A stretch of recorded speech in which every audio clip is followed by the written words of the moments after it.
सभी प्यारे छात्रों का एक बार फिर से स्वागत है। और हम लोग अध्याय 3 वैद्युत रसायन पढ़ रहे हैं और हमने 10 प्रश्नों को कंप्लीट कर लिया है। तो 10वां क्वेश्चन एक न्यूमेरिकल क्वेश्चन था, जैसा कि मैं आपको यहाँ पे दिखा देता हूँ। ये देखिएगा, ये वाला क्वेश्चन हमने किया था और ये आपको जो दिख रहे हैं ये PDF नोट्स हैं। आप चाहें तो इनको आप भी मंगा सकते हैं, प्रिंट निकलवा सकते हैं। इसके लिए आपको हमारी वेबसाइट sandeepkharenotes.com पर जाना होगा। वहाँ से आप नोट्स प्रॉपर डाउनलोड करेंगे। वेबसाइट के लिए मैंने एक पूरी टीम रखी हुई है, तो उसका खर्चा निकालने के लिए मिनिमम प्राइस भी रखी हुई है। उम्मीद है कि आप सपोर्ट करेंगे। चलिए अब हम इसका 11वां क्वेश्चन करेंगे बहुत ही अच्छे तरीके से। और केमिस्ट्री में हमें पूरे में से पूरे नंबर लाना है, इसलिए हम न्यूमेरिकल क्वेश्चन को भी नहीं छोड़ रहे हैं और पूरा ढंग से अच्छे से पढ़ाई कर रहे हैं, वो भी कम समय में बहुत ही ज़्यादा नॉलेज के साथ में। तो देखो ये सवाल दिए गए हैं। ऐसे सवाल ननसर्ड इक्वेशन, ननसर्ड समीकरण पर आधारित ये सवाल हैं और ऐसे सवाल अक्सर एग्ज़ाम में देखने को मिल जाते हैं। तो ये सारे NCERT के हैं, तो काफ़ी इम्पोर्टेंट है। तो कॉपी पेन लेकर बैठो, बहुत ही अच्छे से समझेंगे। तो बहुत ध्यान से समझो। सवाल तुम्हारे सामने है, क्या है? निम्नलिखित सेल के लिए 298 केल्विन पर ननसर्ड समीकरण लिखिए तथा विद्युत वाहक बल की गणना कीजिए। विद्युत वाहक बल की गणना का मतलब होता है कि हमें E निकालना है। तो E कब निकालेंगे? हम ननसर्ड समीकरण से। और ननसर्ड समीकरण क्या होता है आप सभी को पता है, E0 माइनस 0.059/n log 10 और प्रोडक्ट अपॉन रिएक्टेंट, ये ननसर्ड समीकरण है। तो किसी भी सेल का जब हमें विद्युत वाहक बल ज्ञात करने के लिए बोला जाएगा तो उस सेल का हमें E0 पता होना चाहिए। अब देखो यहाँ पे पूरा कंप्लीट सेल हमें दिया गया है, ये सेल का प्रदर्शन कहलाता है। इसमें देखो कापर आयन जो है, कापर के आयन बढ़ रहे हैं, मतलब ये ऑक्सीकरण के लिए बताया गया है। और सिल्वर के आयन घट रहे हैं, तो ये अपचयन के लिए है। तो ये सेल पूरा बना हुआ है। तो बार बार अर्ध सेल ना बनाना पड़े, बार बार इस तरीके से बॉक्स ना बनाना पड़े। पूरा कॉन्सेप्ट समझो कि इस तरीके से हमने यहाँ पे कापर लिया है और यहाँ पे हमने सिल्वर लिया है, ये बार बार ना बनाना पड़े, इसलिए सेल का प्रदर्शन होता है, जो कि मैंने आपको पढ़ाया हुआ है। अब देखो इसमें कापर की छड़ है, तो ये लेफ्ट तरफ लिखा है। ये दो लाइन जो आपको दिख रही है ना, ये लवण सेतु है। तो लवण सेतु के इस तरफ वाला एक हाफ सेल के लिए ये बना है। तो जो लेफ्ट तरफ लिखा है, तो ये समझ जाओ कि ये इसका ऑक्सीकरण है। और ये मैंने आपको ट्रिक बताई थी, LOAN, इसे बोलते हैं लॉन, मतलब लेफ्ट तरफ होगा ऑक्सीकरण और उसे एनोड कहेंगे। तो ये देखो ये ऑक्सीकरण है, तो इसके लिए सेल रिएक्शन कैसे लिखोगे? अब आपके दिमाग में होगा सर सेल रिएक्शन क्यों लिख रहे हो? ताकि हमें प्रोडक्ट पता चले, रिएक्टेंट पता चले और नंबर ऑफ इलेक्ट्रॉन, यानी इलेक्ट्रॉनों को कितने का आदान प्रदान हो रहा है। तो इन तीनों के मान के लिए हमें सेल रिएक्शन लिखनी होगी। बहुत ही सरल है, कोई टेंशन लेने की बात नहीं है। कापर, एक इलेक्ट्रोड है कापर का, दूसरा इलेक्ट्रोड है सिल्वर का, दोनों के E0 दिए गए हैं। तो फाइनल E0 कैसे निकालेंगे? E cathode minus E anode, ये तो आपने पढ़ा है। तो E0 आ जाएगा फाइनल। क्योंकि यहाँ पे आप ये भी क्वेश्चन कर सकते हो कि सर यहाँ पे 2 E0 दिए गए हैं और फॉर्मूले में तो एक ही है, तो ये 2 E0 और एक E0 कैसे लिखोगे? ये वाला लिख दें कि ये वाला? तो आंसर है इन दोनों में से, इसमें से इसको घटाएंगे, जो आंसर आएगा वो वाला E0 होगा या ये वाला। ठीक है, चलो ये भी क्लियर हो जाएगा। अब ध्यान से समझो, अभी तो ये पूरी बात मैंने आपको बता दी। अब बहुत ही सरल है, आपको इस तरीके से सेल दिया गया है कि कापर से कापर प्लस डबल प्लस बना है, फिर यहाँ पे खड़ी पाई इसको बोलते हैं, फिर सिल्वर प्लस है, इससे बना है सिल्वर। तो ये समझो कि ये लिखा है तुम्हारा लेफ्ट हैंड साइड तरफ और ये लिखा है राइट हैंड साइड तरफ। इसी तरीके से किताब में दिया रहता है। तो हमेशा याद रखो, लेफ्ट तरफ जो भी सेल दिया गया हो, लेफ्ट तरफ जो भी सेल दिया गया हो, उसमें हो रहा है ऑक्सीकरण। क्या हो रहा है? ऑक्सीकरण, क्योंकि लॉन की ट्रिक से हमें पता चला। और लेफ्ट तरफ जो भी सेल है उसका ऑक्सीकरण हो रहा है और वो एनोड पर हो, वो एनोड बनाएगा। वो वाला जो इलेक्ट्रोड है वो एनोड कहलाएगा। क्या कहलाएगा? एनोड कहलाएगा। ठीक है, और वो बैटरी के ऋण सिरे से जुड़ेगा। चलो बहुत सारी नॉलेज यहाँ से हमें पता चल जाती है। अब सेल रिएक्शन कैसे लिखेंगे? तो राइट का कैसा होगा? राइट में हो रहा होगा अपचयन, वो कैथोड कहलाएगा। चलो ये बात तो पता चल गई। अब देखो यहाँ पे समझते हैं थोड़ा ध्यान से। अब हम सेल रिएक्शन लिखेंगे तो कैसे लिखेंगे? कापर जो है, कापर ने क्या कर दिया, 2 इलेक्ट्रॉन त्याग दिए। अब आप सोच रहे होंगे कि सर कॉपर की तो ग्रहण करने की प्रवृत्ति है, तो इसने त्याग क्यों दिए? इस सेल में ऐसा हमें दिया गया है तो हमें वैसा लिखना पड़ेगा, ठीक है। तो कॉपर जो है, कॉपर ने 2 इलेक्ट्रॉन त्याग दिए तो कॉपर डबल प्लस बन गया। ये कहलाता है ऑक्सीकरण, क्योंकि इलेक्ट्रॉन का त्यागना क्या कहलाता है? ऑक्सीकरण। तो इस तरीके से हमने लिख लिया। दूसरी तरफ सिल्वर जो है, सिल्वर एक ही था, सिल्वर पर एक ही प्लस था तो वो बना सिल्वर, तो उसने ऑब्वियस सी बात है इलेक्ट्रॉन ग्रहण किया हो गया। तो सिल्वर ने एक इलेक्ट्रॉन ग्रहण कर लिया तो बन गया सिल्वर, ये सिल्वर धातु बन गई। तो ये भी सॉलिड स्टेट होगी, जिस पर प्लस माइनस नहीं है वो सॉलिड या लिक्विड हो सकती है। तो यहाँ पे सॉलिड है क्योंकि ये धातु है, ये भी धातु है। तो ये होगा अपचयन। ये समझ में आ गया? बिल्कुल आ गया सर, बहुत ही अच्छे से आ गया। चलो ठीक है, अब लिखना है हमें सेल अभिक्रिया कंप्लीट, दोनों को लिख लिया, ये ऑक्सीकरण अपचयन। अब रेडॉक्स अभिक्रिया क्या है, पहले इसको लिखो, काप इलेक्ट्रॉन छोड़ के सारे लिख दो, इस तरफ वाले इस तरफ और इस तरफ वाले इस तरफ। पहले क्या है कॉपर, तो कॉपर लिख लिया। फिर क्या है सिल्वर प्लस, तो इसको लिख लिया सिल्वर प्लस। लेकिन अभी नहीं लिखना चाहिए, क्यों नहीं लिखना चाहिए? यहाँ पे एक चीज़ मैं मिस कर रहा हूँ। सेल अभिक्रिया तब तक मत लिखो जब तक इलेक्ट्रॉन बराबर ना हो दोनों में। यहाँ पे 2 इलेक्ट्रॉन है और यहाँ पे 1 इलेक्ट्रॉन है, इसको भी 2 करना होगा ना, तो पूरे समीकरण में 2 से गुणा होगा, तो यहाँ 2 आ जाएगा, यहाँ 2 आ जाएगा और यहाँ 2 आ जाएगा। अब हुए ना इलेक्ट्रॉन बराबर। अब लिखो सेल रिएक्शन, तो कॉपर हो गया। फिर 2 सिल्वर हैं तो 2 सिल्वर करने पड़ेंगे इस तरीके से। फिर तीर का चिन्ह, क्योंकि इलेक्ट्रॉन को तो लिखना नहीं है सेल रिएक्शन में। फिर यहाँ पे कॉपर डबल प्लस है तो कॉपर डबल प्लस कर दिया, यहाँ पे 2 सिल्वर है तो 2 सिल्वर कर दिए। तो अब यहाँ पे हमें पता चला ये पूरी अभिक्रिया है जिसके अंदर ये क्रियाफल है जिसे हम प्रोडक्ट कहते हैं, और ये क्रियाकारक है जिसे हम रिएक्टेंट कहते हैं। और n का मान कितना है? 2 इलेक्ट्रॉन, क्योंकि दोनों जगह 2 इलेक्ट्रॉन का आदान प्रदान, तो n बराबर 2 मिल गया। हमें 3 चीज़ें मिल गई नॉन-स्टैंडर्ड इक्वेशन में। n का मान मिल गया, p का मान मिल गया, r का मान, किससे? सेल अभिक्रिया से। तो सेल अभिक्रिया कैसे लिखी जाती है? बिल्कुल सरल है। जो आपको इस तरफ दिया हो लेफ्ट तरफ उसका ऑक्सीकरण करवा देना, जो राइट तरफ दिया हो उसका अपचयन करवा देना और सेल अभिक्रिया लिख देना। ध्यान रखना इलेक्ट्रॉन बराबर हो, यदि नहीं है बराबर तो उसका गुणा कर दो ताकि बराबर हो जाए। इससे क्या होगा कि आयन से पता चलेगा कितनी मात्रा बढ़ रही है। अब हम लगाएंगे क्या? ई नॉट। तो ई नॉट भी हमें निकालना पड़ेगा। तो कैसे निकालोगे ई नॉट? तो मैं आपको दिखाता हूँ। देखो, सबसे पहले हम पूरे सेल का, इस सेल का अलग ई नॉट दिया गया है, इसका अलग ई नॉट दिया गया है, तो ई नॉट फाइनल सेल का ई नॉट कैसे निकालोगे? उसके लिए फॉर्मूला मैंने आपको बताया है कि E naught cathode minus E naught anode, cathode minus E naught anode. ऐसे कर सकते हो, बिल्कुल करोगे। तो अब आपको हल लिखना है कि कैसे करना है। देखो हल, इसका उत्तर कैसे लिखोगे? तो मैं सबसे पहले सेल का ई नॉट निकालना है। तुम लिखोगे ई नॉट सेल बराबर ई नॉट कैथोड, मैं थोड़ा सा डबल लिख रहा हूँ सॉरी यहाँ पे, और माइनस ई नॉट एनोड। ये लिख लोगे। ये कहाँ पढ़ा तुमने? किसी सेल के विद्युत वाहक बल से। आप क्या समझते हो इसे कैसे ज्ञात किया जाता है? मैंने पूरा प्रोसेस आपको समझाया था।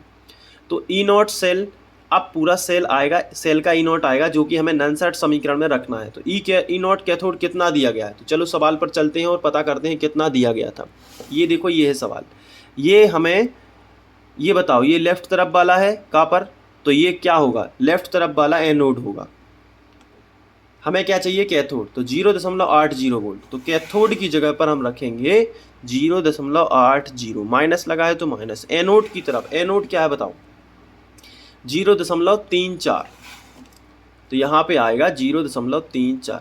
घटा लो इनमें से, तो 0.80 में से 0.34 घटाओगे तो देखो यहाँ पे शून्य के मान लेते हैं 10, 10 में से 4 जाएंगे तो 6 बचेंगे। अब यहाँ पे बचा 7, 7 में से 3 जाएंगे तो कितने बचेंगे? 4, 0.46। तो सेल का, कंप्लीट सेल का, पूरे सेल का ई नॉट सेल कितना आया? 0.46 वोल्ट।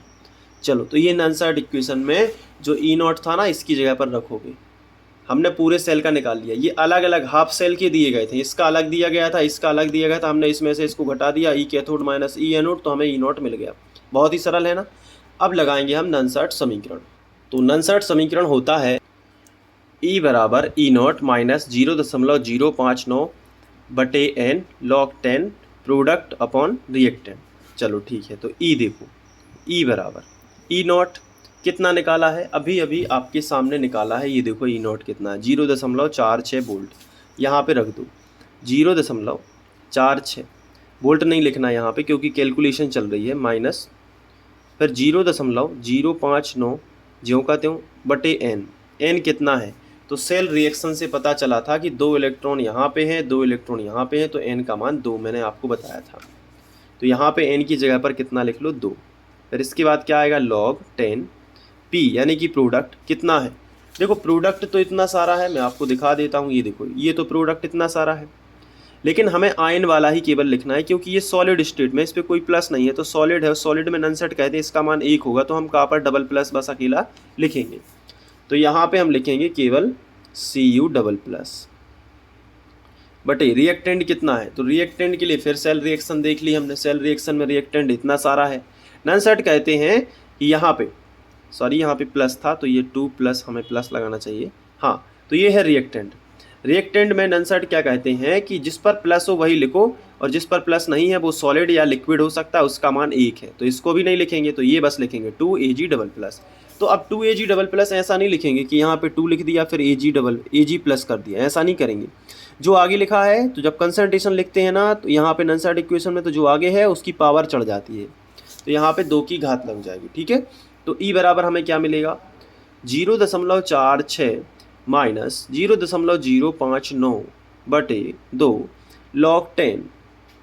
अब ध्यान दो जरा, इसकी कंसंट्रेशन और इसकी दोनों की हमें सवाल में दी गई होगी। देखो यहाँ पे कहाँ दी गई? ये देखो, ये दी गई है। कहाँ पर डबल प्लस की है? 0.10 मोलर, और सिल्वर की है 10 पर -3 मोलर, तो दोनों को लिख लो। इसको लिखो सबसे पहले। वैसे मैं आपको डायरेक्ट बता देता हूँ कि 0.10 का मतलब क्या है। 0.10 का मतलब है कि 10/100 है कि नहीं है, बताओ। अब 10/100 है तो 0 से 0 कट जाएगा, तो इसका सीधा सीधा मतलब 1/10 है, और 1/10 का मतलब होता है 10 पर -1 की पावर। तो हम सिंपली इसको लिख सकते हैं कापर को 10 पर -1 की पावर, कोई टेंशन बिल्कुल नहीं। ठीक है, और Ag प्लस है, उस पर 2 की घात है। Ag प्लस का कॉन्सेंट्रेशन है कितना? 10 पर -3, तो हमने लिख लिया इस पर 10 पर जो है -3 और इस पर 2 की पावर है, तो यहाँ पे 6 की हो जाएगी। तो आगे लिखते हैं 10 पर -1 की पावर, और नीचे देखो 3 दूनी 6, तो यहाँ पे हो जाएगी 10 पर -6 की पावर। अब ये 6 की पावर ऊपर जाएगी तो +6 हो जाएगी, तो -1 बचेगा यहाँ पे, और ये ऊपर चली जाएगी, तो देखो कैसे होगा। E बराबर 0.46 माइनस 0.059 बटे 2 log 10, और ये देखो पावर पहले से 10 पर -1 की, और ये -6 ऊपर जाएगा तो क्या हो जाएगा? +6। तो कितनी बचेगी? +6 में से -1 चला जाएगा, क्योंकि 10 की पावर है समान, तो आधारों में जोड़ना घटाना हो जाएगा, तो +5 की बस बचेगी।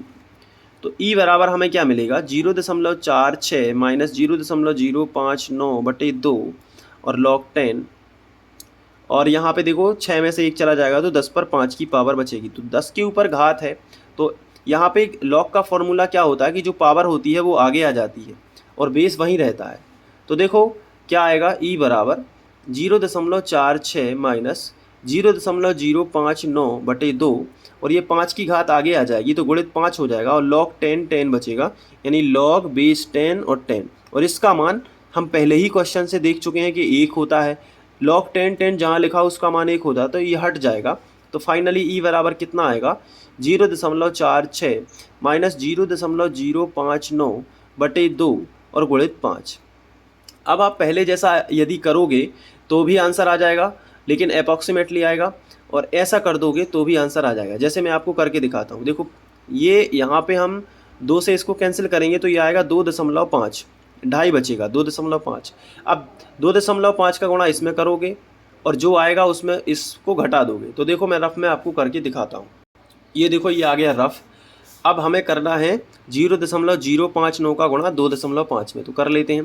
तो 0.059 गुणित 2.5 है, दशमलव थोड़ी देर के लिए भूल जाइए, तो 59 गुणित 25 कर लेते हैं। तो हमने किया 59 गुणित 25, तो देखो कितना आएगा। 5 का करोगे 5 नाम 45, 45 की 5 हासिल आ जाएगी 4, 5 25, 25 और 4 कितने होंगे? 29। फिर 2 का करोगे 2 नाम 18, 18 की 8 हासिल आ जाएगी 1, और 2 पंचे 10 और 1 11।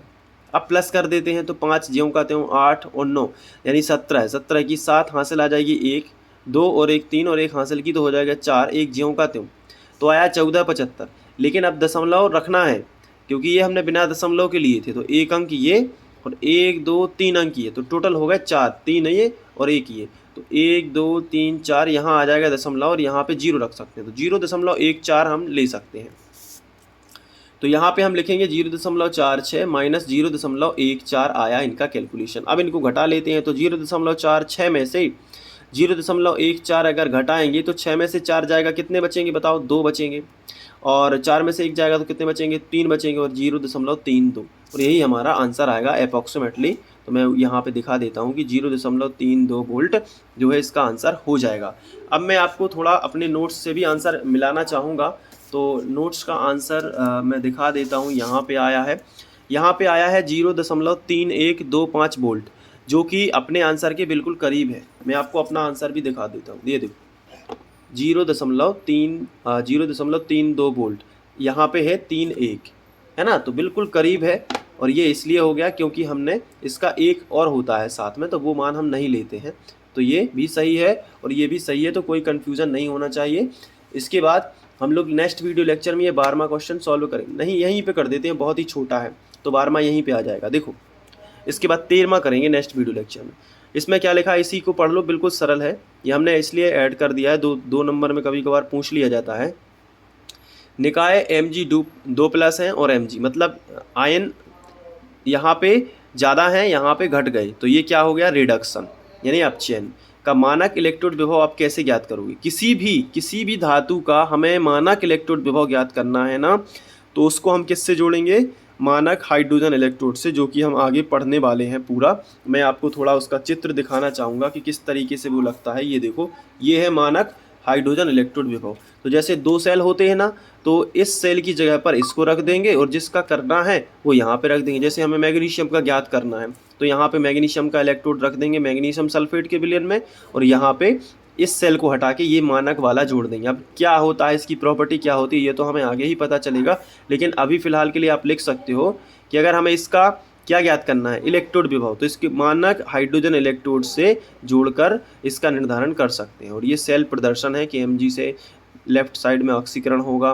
फिर हाइड्रोजन, क्योंकि इसमें हाइड्रोजन गैस होती है मानक हाइड्रोजन में, तो हाइड्रोजन गैस से H+ आयन से हाइड्रोजन गैस बनती है, क्योंकि दोनों के बीच में साम्य अवस्था होती है। तो आप ये वाला क्वेश्चन भी यहाँ पे अटेंड कर सकते हो, ठीक है। और अगर समझ में नहीं आएगा तो जब मानक हाइड्रोजन इलेक्ट्रोड हो जाए तो वापस रिवर्स हो जाएंगे 12वें क्वेश्चन पे, थोड़ा सा और बता देगी। तो ये 12वें क्वेश्चन तक हमने कर लिया। अब हम 13वां क्वेश्चन करेंगे नेक्स्ट वीडियो लेक्चर में, ये भी काफ़ी इंपॉर्टेंट है। तो इसके बाद उम्मीद है कि आपको अच्छे से समझ में आ गया होगा, और जो भी आपको लगे, कमेंट बॉक्स आपका है, पढ़ाना मेरा है, तो जैसा भी लगे आप प्लीज़ बता देना। और ये नोट्स चाहिए तो मैं आपको एक बार फिर से बता देता हूँ कि अगर आपको प्रिंटेड फॉर्म में नोट्स चाहिए तो आप हमारी वेबसाइट sandeepkhare.notes.com पर विजिट करिएगा, और वहाँ से आपको ये सारे नोट्स मिल जाएंगे। मतलब कितना अच्छा होगा कि जो हम पढ़ रहे हैं वही हमारे नोट्स में है और वही एग्ज़ाम में आना है, तो बहुत ही बेहतरीन पढ़ाई होगी बहुत ही कम समय में। तो इधर उधर भटकने से अच्छा है कि बहुत ही डीपली पढ़ाई करो, अच्छे से पढ़ाई करो, और कोई भी डाउट है तो मुझे ज़रूर बताओ, ठीक है। चलिए मिलते हैं नेक्स्ट वीडियो लेक्चर में। Thank you, bye bye.